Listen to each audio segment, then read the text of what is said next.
nurraan kaasini ulamaan nuuf gaaddisaa mee rabbi nurraan kaasini caayaa isaanii goysini hawaasaan addaan baasini caayaa isaanii goysini hawaasaan addaan baasini ulamaan nuuf gaaddisaa mee rabbi nurraan kaasini ulamaan nuuf gaaddisaa mee rabbi nurraan kaasini caayaa isaanii goysini hawaasaan addaan baasini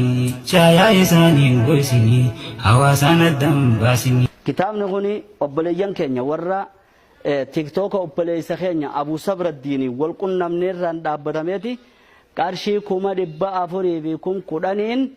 qiyaasa qarshii 6,600tti jechuudha. Kitaaba dhibba maal 68 nuu bitame jechuudha. Har'a kitaaba 68tu hiramuudha deemaa jechuudha. Allahu akbar. Itti aansuudhaan kan galatoonfachuu barbaadu sheekha keenya ka sababa isaatiin asii walitti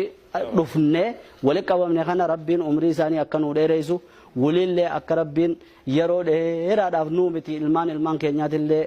irraa fayyachiisu rabbi haa godhuun jechuu barbaada. Sanitti aansuudhaan ammaas kan galatoonfachuu barbaadu obboleewwan keenya keessattuu Abuu Sabraddiin jalqabee akkasuma ammaas warra isa duubaa jechuudha. Kan dhiiraa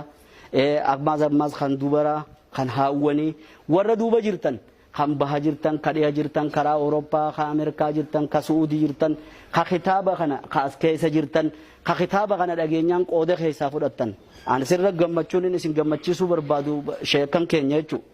Yeroodha nuti musnada Imaamu Ahmad faa dubbanne Beehaqii faa dubbanne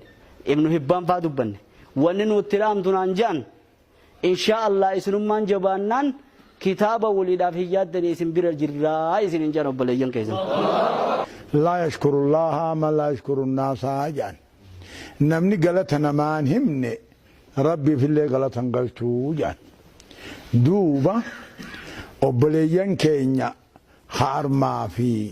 بيالا جرو ادو خنو في سان الدوتي الف الوصلي تهز حق جمال هاجي خنخا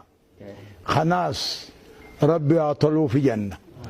وبليان كينيا بيالا جروس kan qaraatiin teenyatun gammachiiftee